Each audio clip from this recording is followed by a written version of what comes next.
Oh yeah. Okay, what about your most embarrassing, maybe cringeworthy, or funny? Because I know maybe you don't want to share the most embarrassing thing, so I gave you a way out if you just want to say the funniest thing. But I actually have a cringeworthy, or I don't even know. This is borderline. I just think a lot of people could relate to this. And it's so funny because it's about my daughter, and she's actually like moaning at the door, like, Mom. Dad's on baby duty, so he's got her.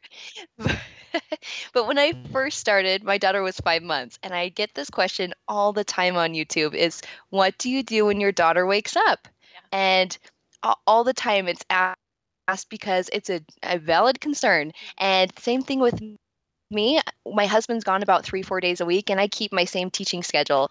Can you hear her? I hope you can't. I think very, very slightly. She's fired. Okay. Barely hear her.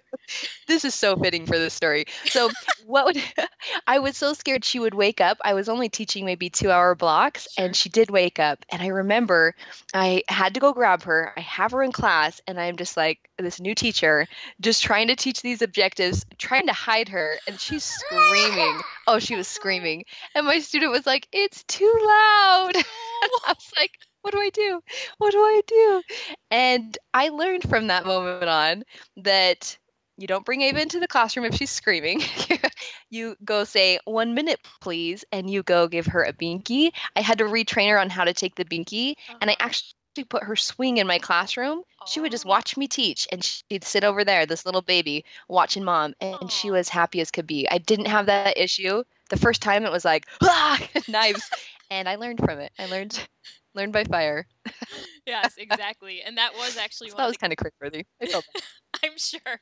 I can only imagine. I'd be like, oh. But yes, that's, yeah. I think a lot of parents want to know about that because I had a few people ask that. You know, what does she do? Does she ever have to bring Ava in the class? So thanks for answering that one. You just said that that's something you learned from. Is there anything else that you think is valuable to share that you've learned from your couple years teaching online here? Yeah, definitely. I remember when I first started, I call it the fluff. Don't get caught up in the fluff. I thought that everything had to be, when you interview, I mean, you teach this mock class that you want to be perfect because you're being scored on it. And then to transition to actual teaching, you feel like every class is a mock class. And that will burn you out.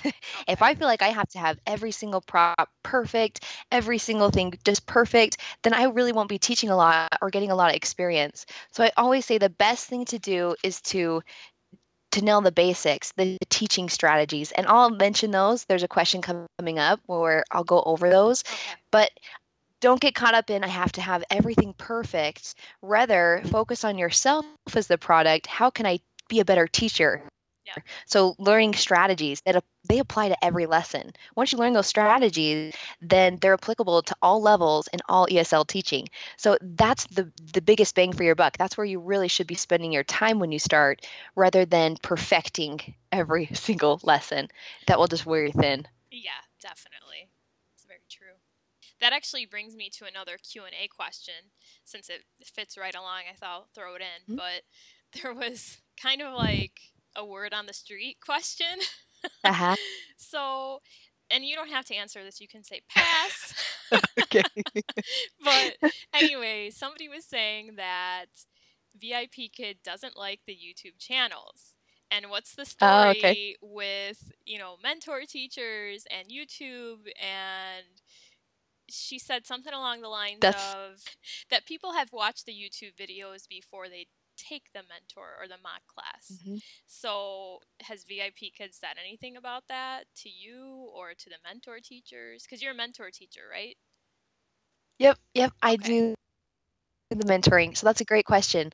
I know a lot of teachers, there is kind of a who knows if the mentors love the YouTubers, which is a good question. So with that, it's because there is so much information on YouTube, and that you can I could make a video on whatever I want. It's my I think it's important to follow and find those that are backed up by VIPKID. So either if you're following a mentor or you're following someone, it's great to see a brand new teacher that says, this is how I taught it, this is the feedback I got. But if they start mixing in opinion with, this is what I did, do this, and teaching something a specific way. So for example, if I had a video that showed exactly how I taught a specific activity in the mock class, that might not work well for another teacher. So, I mean, it's back to the strategies and teaching the objectives. Okay. So when they do see the YouTubers, there is so much content out there. Some of it is excellent. Some of it is just mixed in opinion. And so you can get varying ideas. So it is important to kind of do your own research through VIPKID. I think watching their training videos initially is the most important. And then who can piggyback on theirs.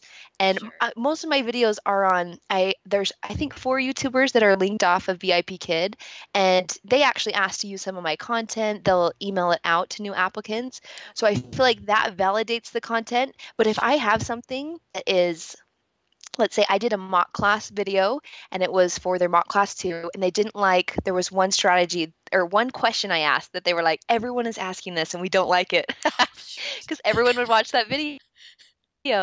Or I showed some footage of my classroom, even though my student's face was blurred, they didn't like that either, that the classroom was shown. So I said, hey, I'll put it unlisted, and I only share it with those that I mentor, like personally help through the application.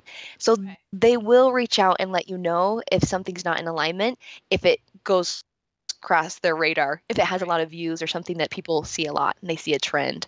Okay. So that's a good question. I know it's so mixy. Yeah. That clarifies a lot. So thanks for informing us about that. Yeah. The lawnmower?